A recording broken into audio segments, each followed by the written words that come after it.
and welcome to Pinoy Spotlight. Today we are at Lost Books and we're going to be talking to Donald, who owns and manages Lost Books. And we are going to talk about the spaces that he's created for local artists and writers here in Cebu.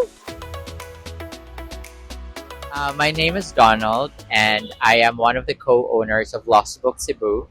Lost Book Cebu is an independent bookshop in the middle of Cebu City, and it is a safe space for books written by Visayan authors, which I think when we set up this bookshop, we wanted to create a space where it's accessible to the public. Until the bookshop, there were three ways in how to get local books. First is you go to a certain university. Second, you know the authors themselves. And then third, you belong to a tight knit writing group. If you do not go to a certain school, or you have no idea about independent presses around Cebu, then you wouldn't know. If you go to the multi-chain bookstores that we have here in the city, they are not really offering or highlighting or actively promoting local literature. We do not want to live, I don't want to live in a world that doesn't celebrate our literature, our way of thinking, our take on things. Yeah. Like representation also. Representation, and which is so sad, there's no representation in our own community, which is selling something. And we wanted to change that, and this is how Lost Books came out to be. Yeah. And also it's kind of comforting to see a book that has your own language, your first language. And you're an author, so you and you have published a very beautiful book on local words, the dialect, and I'm sure you can relate with what we're doing here, and I think it's very important. Yeah. Otherwise, Yeah. if you're not going to do all these initiatives, then our culture will just belong to history books one day. Yeah. You know? And I think that's the fear, right? Of like no one to pass it. Like if we don't pass it on, it will be lost. So it will become lost. Lost books. Become the lost books. Is that how you got the name? Partly, yes. Yeah, okay. The name came about because there's no independent bookshop. So that the independent bookshops in Cebu are lost. The books are lost. So here is a way to uncover and rediscover them. My next question is, how did you get started? But I feel like you kind of covered that already. I want to expound it more. Okay, so perfect. it's very daunting to put up a bookshop, right? Because if you go to the successful bookstores, they're always, especially here in the Philippines, the multi-chain bookstores are in malls. Yeah. And it's so expensive, right? And I was thinking, how can we do that? Then I had a very good trip to the UK, in London, and also in Edinburgh. And then I started to see the flourishing independent bookshop scenes that they have there. And it's really where the community gathers. It's not big. It's like hole in the wall kind of setup. And it really opened my eyes to the possibility that maybe we could do something very similar. So after my trip, I'm so happy that we found this place. It is an old ATM vestibule. When the bank closed because of the pandemic, the owners didn't really know what to do with the space. It's such a very tiny space, a narrow space. It's 10 square meters only. Oh, okay. And when we proposed that maybe it's a good place for an independent bookstore, I said, why not? Why don't you just see if it takes off? And we're so happy that it did. We've just celebrated our 1 year. So how we started is that through our own collection, through my personal collection. I have to give up my book collection for it just to get it started. And then right after, since we want to build a community around it, we invited self-published authors we knew, personal friends. Why don't you just do a book talk about your books here, sell your books here?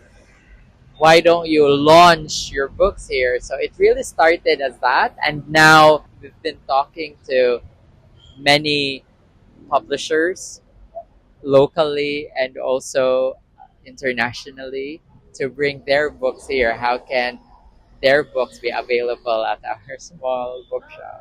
That's awesome. It's so awesome, totally unexpected.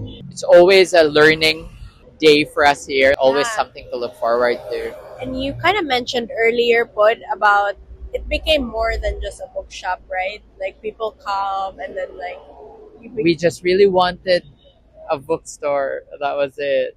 But the community decided to rally behind us, and no, it's going to be a third space. I love.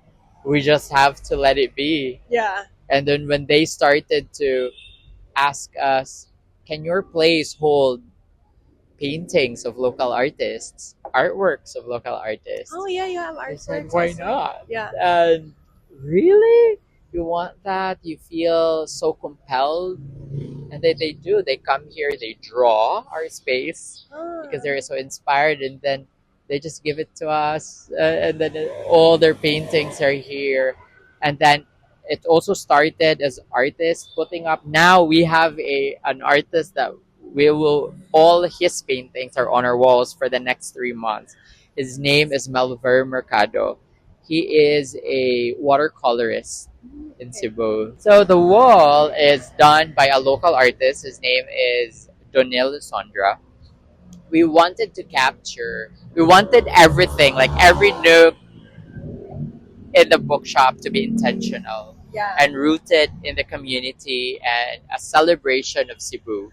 So our vision was to paint on our walls all the local endemic flora and fauna Oh, of really? Cebu. So that's local. They're all local, and most of them are endangered or critically endangered. Yeah. Right?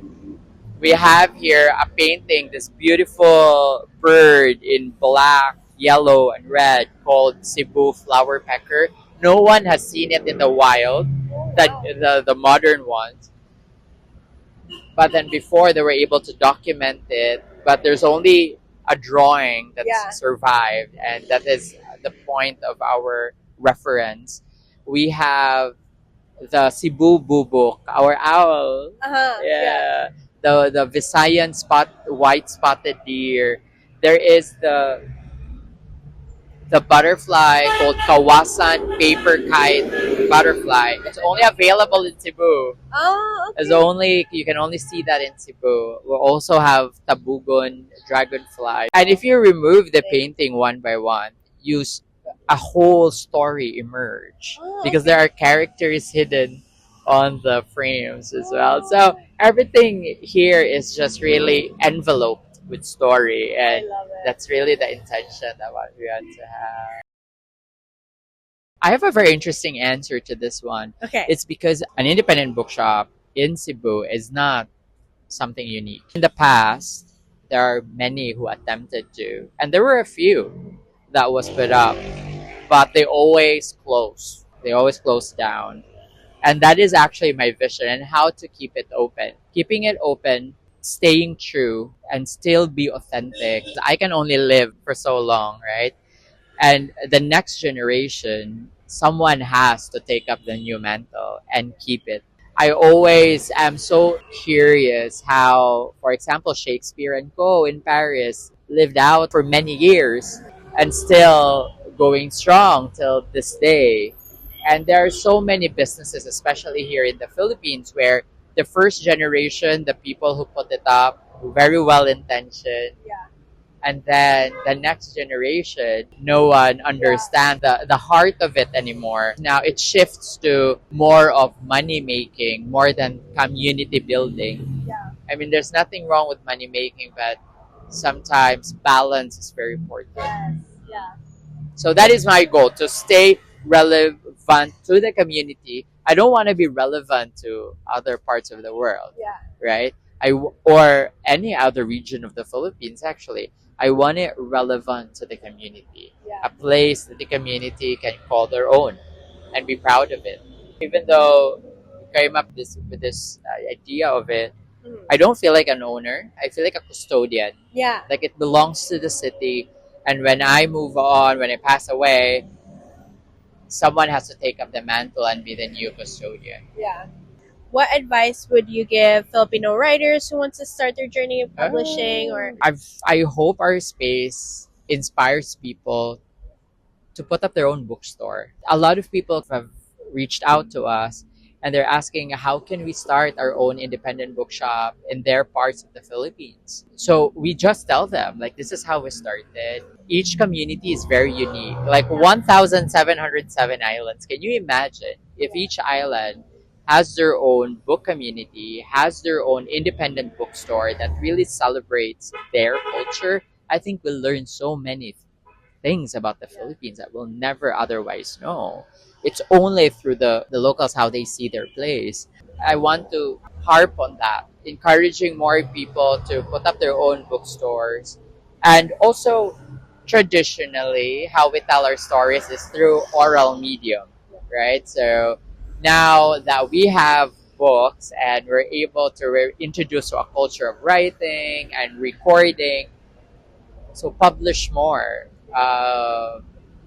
Do your due diligence, research. There are a lot of independent presses in the Philippines. And you can also self publish. Like, what have you done? There are a lot of ways. But that's why I think a community is very important so that someone can guide you, someone can Yeah. give you, hey, make sure before you sign up to a publisher, you read through your contract. Make sure you still own the copyright or you still own your work. Yeah. Because there are a lot of contracts that if there are a lot of fine lines that you have to read through, otherwise your work is no longer yours.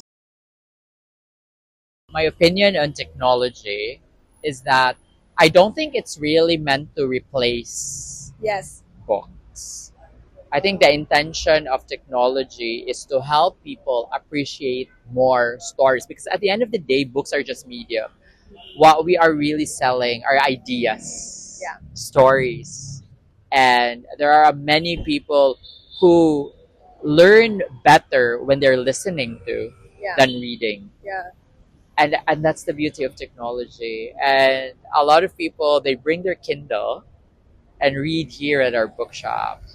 And I look at that and I say more power to stories Yeah.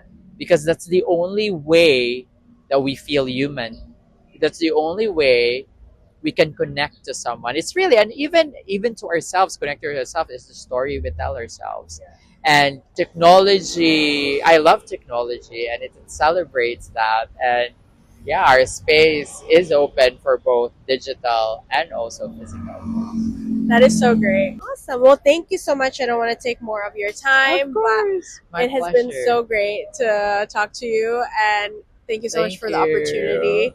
Thank you also for highlighting us. Yeah. It means we do not do marketing. Yeah. Building We're not community. trying to like market ourselves outside. It's just really very community based. That's the most important for us is the community know that we exist and that the community love what we're doing here. Yeah. If people want to find you, where can they Yes. find you on? So we are located at the ground floor of Cao Mercado building, which is the building across Cebu Doctors Hospital. If you come here, just tell them capital site.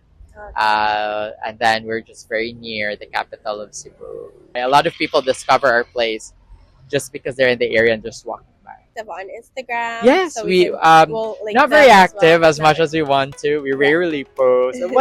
Once in a while we post something, and our Instagram, and our TikTok, and our Facebook. So Okay, you're on TikTok also. yes, Okay, all of the find you three. there. Yeah, true. That's it. Thank you. I Thank you will so much.